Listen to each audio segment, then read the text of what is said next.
Yeah, give me a second. I'm coming up with 32.33, repeating, of course, percentages of survival. Oh, that's really better than we usually do. Incendar Gaming. Yeah, Stick to the plan. Stick to the plan. Ads. Stick to the plan. That'd be great. Avery, divine intervention. Divine intervention. Stick to the plan. We got it. There we go. Finally. Yeah, just pull like. Stick to the plan, pull chums. the Stick to the fire plan. out. Okay. Did you get him? At least I got chicken. No, it just keeps running. Hey, YouTube, Incendar here. Today, in the continuation of my Golden Age of MMO series, where I try out all these currently available MMOs and make some first impression videos, we have Shroud of the Avatar. This was a Kickstarter game with a somewhat low publicity. It is currently offering a free trial, which you can download and start immediately to see for yourself. This trial only limits how high your skills can go and disables trade between players, but I feel you can still test out all the major game systems, mechanics, and gameplay, and see if it's something you can get into or not. We'll put a direct link below in the description. This is just a first impression video and what I experienced in about 16 hours of gameplay. I do plan to continue playing and make another vid with a little more depth. Of note is this game was developed by Richard Garriott and Portalarium. This is the same guy who brought us Ultima Online and actually coined the term MMORPG, so he's been around for a bit of a while. Richard is also said to be somewhat eccentric in nature. I've even heard that he has a guy who actually plays the lute when he's doing his development work. But really, what's wrong with that? I've actually thought of doing that on YouTube myself if I had a larger discretionary budget. Okay, one thing I want to point out today, and this seems to put off a lot of players who try this game has an extremely high hardware requirement. Here are my current specs in the bottom left. This is almost a brand new PC, and although the game ran great for me with steady FPS for the most part, I have to wonder what would happen if I first played this on my last PC. So with RAM, right away we start out using, when we start the game, 5 gigs of RAM, and it just goes up from there. Expect crashes and issues on anything less than 16, which I also did test at 8. There was a lot of crashes. If you have issues with optimizations in a game like BDO, this one is even more demanding. You'll need a fast CPU, tons of RAM, modern GPU, and I recommend an SSD to reduce the loading times this game has. Okay, just starting out here, the first feeling I get is this is like something like between, I don't know if it's between Morrowind and Oblivion or more Oblivion between Skyrim, but I'm getting the Elder Scrolls feeling. Everything's interactable, books, mugs, spoons, forks, knives, tons of dead bodies everywhere, everything you can just loot. I kind of liked in those games where you could just loot forever and steal stuff. Right away, I noticed the skill system isn't class-based. It's I've got heals, I've got fire, obviously for Incendar, some other night vision, I think, thing here. And, oh, okay, I can light my sword on fire for extra damage. It's definitely a plus for me here. Okay, my screen might be green in a couple of clips here, but that's a night vision thing that just helps you see at night. Nights can be very dark, but here's more of the Elder Scrolls I was talking about, or at least how it's feeling to me. Yeah, I can read the books and also pick them up for my OCD compulsive disorder and fill up my bags until I'm overweight and run them back to town. For some reason, I did that a lot in the Elder Scroll games, and this has that too. And if you're a fan of steampunk, there's a lot of that in the game. You'll notice here on the left of the path is piping. There's electricity, airships, radios, capacitors, all kinds of steampunk stuff. So I think steampunk fans will really enjoy that part. You can gather in this game, and it has a pretty deep gathering system. Expect to use some combat though. Anytime I went for a tree or caught it, I didn't see any mobs around, but sure enough, it would almost always turn into a conflict. And of course, if you're going for hides, you're going to have to kill the stuff you're going after, and that probably determines what value it has. Another interesting thing here is that NPCs all fight each other. You can use that to your advantage, as you're seeing here. So we got this guy, he's coming to help, and Incendar here. Yeah, it's quite a day today. Freaking bear. Called my mother Cinder. Vigilante. Okay, and you got pretty much your standard gathering here. Lumbering axe for trees, pickaxe, whatnot. You start out with some, or you can buy them from NPCs. One thing to note here about the trees is they're kind of different from all the other ones. They look a little red, or you can see the stumps if somebody already cut them down. Ore is a little more difficult. There's many different varieties in how it looks. It actually looks like what the item is. So veins will look like veins of ore, like copper, iron, gold, whatnot. Those will be a little different. If something's just sitting out in the open like this salt mine, okay, I think I'm gonna go mine some salt. You'll notice, I think, at least from my experience, a lot of times you have to have some combat if you're going to be just gathering only, because you get attacked quite often. And of course, the best items in the game are all crafted. And I didn't really get into this, maybe more in the future, but all player provided.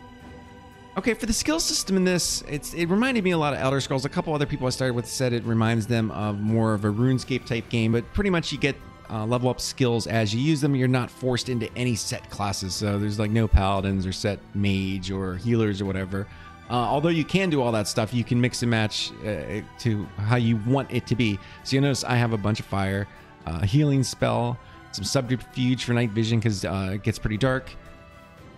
Let's see, also a dodge skill, some light. You mix and match whatever you want, and you'll notice it has the basic stuff: shield, pole arms, heavy armor, bludgeon, range, light armor, blades, and then you've got magic. I'm going into fire magic, which is the opposite of water, and this has to do with some of the attunement thing here. You'll notice as you get more skills in one thing, as far as the magic, you'll get attunement.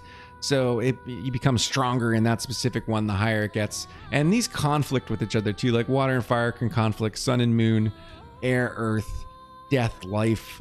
And I don't really know too much about chaos. I haven't really gotten into this. Like I said, this isn't going to be like a huge in-depth thing today. This is just pretty much getting started just so you know what's going on. Another big thing is you might feel like you're moving really slow and everything's kind of like, kind of crappy in the beginning. That you can upgrade a movement speed that'll make that better. There's also one in here for fall damage. I highly recommend, and I'll show you why in a second. Tactics, you'll notice strength, which increases your carrying capacity and some other stuff, and then encumbrance. So you got to kind of look through these trees and find the stuff you want. Obviously, I wanted more weight. Another thing, and the reason I left this open over here is because you can see training skills is quite involved too. At first, you might not know what these things are, but you can click these arrows, and that red down is you want to forget the skill, green is you want to keep going with it, and then I think the minus sign is just stay where it is or lock it in. And these are the skills you can take up to 50 in the free version of the game, so you have plenty of time to test out tons of builds and not have to buy the game until you're sure. Plenty of time for that, and this gets a lot more in depth, and it's more than I'm going to do today, but maybe in some future videos. Okay, one of the things that kind of got me a little crazy in this was the minimap being a little unresponsive. I was told in a stream that this is being worked upon and will be improved at a future date, so we'll look forward to that. Just a minor gripe on my part. Okay, another thing a lot of people seem to have trouble with is the loading screen. This can be increased with SSD, of course, or increasing your hard drive speed. For me, it was a 10 to 15 second. I mean, that's understandable. When you played, if you remember Skyrim or Oblivion, when you entered houses, there was loading screens. And the reason for that is there's hundreds and thousands of items floating around, so it kind of has to do it. I know some people get 30 seconds to a minute, but you just need a faster hard drive, basically. And this here, when I'm running around, is actually the overworld, which I wanted to show you really quick. To get between two cities or two locations, you can actually switch to this great overview map and run between them. And the world, from what I've experienced so far, is really huge, like massively huge. And of course, there's like little player towns and all kinds of stuff. But this is something I haven't seen in a while in a game, and I actually really like it. One thing to keep an eye out on your adventures is watch for these skeletons. Typically, whenever you see a lot of these things, well, just get ready for trouble. In this case, the problem was, I think that the mechanics on this ramp actually kill you when you fall off them. So rather than face that death, I just decided, it's probably going to be quicker to get to the ground if I just jump off of here and die. And oh, well, look, there's someone else's skeleton who did the exact same thing. And always watch out when you see a group of skeletons here. I can tell right away that there's some reason why there's a pile of skeletons there. Okay, get to the top. Another interesting thing here is the chest turns into a monster and tries to kill me. Okay, that's wonderful. I still have the idea that something bad's... Oh, sure enough, take the ladder. And I did have a skill, I think, to reduce fall damage, so I lived. But you have to watch out for this all the time in this game. So in my trial here, I also attempted to do the main quest, and I ran into some trouble. Luckily, Hospitaller Defected came to my rescue to help me. Unfortunately, I don't have the record of what happened to us initially, but I believe it went something along the lines of me pulling every mob in the dungeon and having Defected killed, and then me being killed. Anyway, I really want to say thanks to Defected for helping me out here. Hospitallers are people in game that'll come and help you through material. I did get him killed, and it probably took about 2 hours of his time in this ill-fated quest. We were successful, but I believe this quest shows a lot of what's going on. Here's some mining you can do. Again, like what I was saying earlier with the gathering. It looks like these areas are pretty well protected with mobs, so you're probably going to have some combat here for this. You can see us like we're going to this dungeon. We had to break some stones to actually continue along on our journey, and the whole time we were just trying to find one piece of ore for a quest. And you can see it isn't marked or anything. It's kind of like just like, okay, find some more. Luckily, you know, we did find some stuff on Google, and eventually we found the Bandit King, and we killed him, and he had the ore. This whole thing, though, there was a lot of group dynamics. You know, I was doing the Fire Mage thing, Defected was doing the healing. I did feel that I was on an adventure. I mean, I didn't know what the hell was going on, and obviously I got us killed. Again, everything's interactive. I just took a nap here. An interesting thing at the end here, Defected actually pulls out a harp and starts playing a song in real time. I thought that was, you know, really... I saw more of this with more instruments later. Anyway, okay, we're leaving the dungeon, and I'm waiting for him on his loading screen, and this happens. And death, this game, you don't face roll this game will face roll you. One of the strongest parts of this game was actually, in my opinion, the player housing. I got a real sense of community. The land you can actually purchase as deeds to put your house on, which is a separate item. You can put these in NPC towns, but players also have their own individual player-owned towns or pots. I was pretty taken aback by how much effort people put into their houses just in this first starter city I was at, Erie. I want to thank everybody for letting me run around their house. A couple of the things that I really found impressive was everything's interactive. I actually used the camera, took a picture. In front of the houses, a lot of people have NPCs that do things for you or sell goods. I assume that's where they sell their wares when they're AFK and whatnot. Some of these houses are just freaking huge. A lot of different artwork. Obviously, a lot of time is put into this. I can see the community gets really into this. Definitely the strongest part of the game. Again, I was on the harp. You can actually play these. I was also told you can import music to have played as well. I'm not too sure about that. I wasn't very good at this, so I'll save you that misery. If I'm a rich man. Anyway, again, lots more stuff to interact with. A lot of the steampunk stuff I saw in a lot of the different houses. A lot of attention to detail on the stuff. So I think if you're into this sort of thing, it's kind of like more like The Sims. Here was a house that was open with tons of all the different crafting machinery that you can use for crafting. Apparently I could use it, which is pretty great. You can see the guy has all his different wares here. I guess he sells these, so you can take a look at them and see what they actually look like. Pretty cool. And then the best house ever. You might have been familiar with killer rabbits from lots of games, like even WoW or maybe other Ultimas or something. These are in lots of games. This guy made a shrine to the killer blood rabbits, and I thought this was the greatest house I've ever seen. And what's even scarier is these things are probably actually taken from these mobs in the game. So if nothing else, I'm going to play and find those, because those look crazy.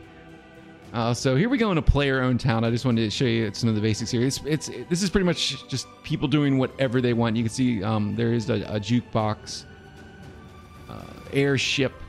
One thing I found interesting, I went up to a radio and it actually had local stations broadcasting. Like, I don't know. I just thought that was really interesting. But yeah, you can get kind of the feel for. Okay, so this will be an attempted quick summary of the game. This is an extremely large game. I did play for 16 hours. This could be extremely more detailed. I always hated people on YouTube that would do an MMO review and say, oh, I played 5 or 10 hours or whatever, and I kind of feel the same here, but this isn't a review. It's just my first impressions and thoughts. So keep that in mind. Old school RPG fans, I mean, I don't even probably have to say anything. Just try it out. If you like the older, you know, EverQuest 2, Vanguard, Saga of Heroes, that kind of stuff, it's like that being updated with the development team. You'll probably really get into this.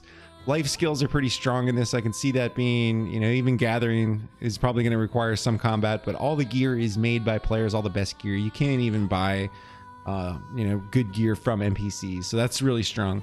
The player-owned towns, villages, houses, and the customization that people put into this, I can see that, you know, they're really into this game. If you're into that kind of thing, where you own actual land, not instance, this is going to be this will be what you want. And it's not just houses. You can actually buy other stuff I'll get into in a second. The feel of adventure is really strong in this game. You know, it's just like you take off and you never know where you'll end up or who you'll meet or what's going on. It's just full of surprises. The world is huge. One of the people I started the game with, we didn't even run into each other until 3 days later. Online, offline, no idea. I would never try offline. That might be good for somebody without internet. I don't know why they even added that feature. Overworld map reminds me of the old Final Fantasy stuff.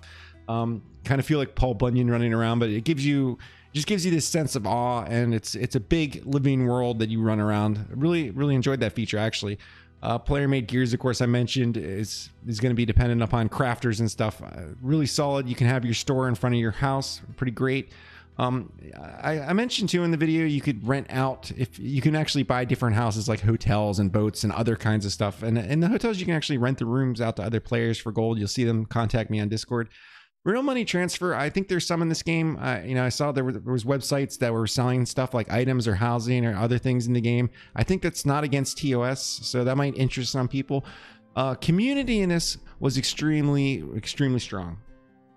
The community really felt welcoming. I went to a stream, Dulane's first. He answered a lot of questions. I took a lot of his time asking questions. Other people in the room, part of the community, answered the questions too. I was quickly able to determine that I did want to try this game. Defected, I really appreciate you coming out and taking your time to help a noob out. I knew you could have been doing other things. He gave me some cloth items. He's a tailor apparently. So make sure to check out his items if you're out there. I want to thank Avery for putting up with everything I did during this review. Okay, now just to cover some of what I thought was the weaker aspects, first impressions. Graphics, I pretty much got over it really quick, maybe like 10 minutes. I mean, some of the trees now I'm looking at, they could look a little better to me. I'm used to pretty good graphics, but core gameplay and depth is more important to me. If you're totally into graphics, though, I can see this being a total issue. You might want to wait that out, or maybe just try it and see if you can get through it. Optimizations are pretty poor, like you would think BDO. A lot of people say that's a resource hog. This is a even larger resource hog. You'll start out with 5 gigs of RAM. You can easily get up to 12. I knew when that was happening though, because I would see the game would kind of like freeze, or there would be a drop in FPS, and whenever that happened, I would know I just needed to restart the game, and then the RAM would go down, and that would actually fix. Loading screens didn't bother me at all, even though some of the people I was playing with had 30 seconds to a minute. Mine were 10 to 15 seconds. I'm used to it from Elder Scrolls. Some people might be really put off by those load screens, though. You can improve that with a faster hard drive, SSD. A lot of bugs. I wouldn't say a lot, but some are really annoying, like falling off ladders to your death, just when it should be just clicking a ladder. But I think that'll be resolved, not a big deal. Mob AI, it can be extremely fun when you get surrounded by tons of mobs and it just becomes like the most epic battle ever. I really actually enjoyed that a lot. But they can be exploited to some extent by jumping up to higher platforms. Then they have a pathing issue. I'm pretty sure that'll be fixed as well. Quests can be annoying, but you know what? You don't even have to do them. I did them for the video, and I think they just added them, so they're probably working on making those more streamlined, so I don't even think that'll be an issue. And it's not like you have to do quests in this kind of game anyway. If you like a controlled theme park thing, that could be an issue, but maybe for once just try something where you can just do whatever you want. Who knows what'll happen. And then of course there's a lot of small annoyances, like in that house I didn't feel like running back and I just killed myself. Just small annoyances like that.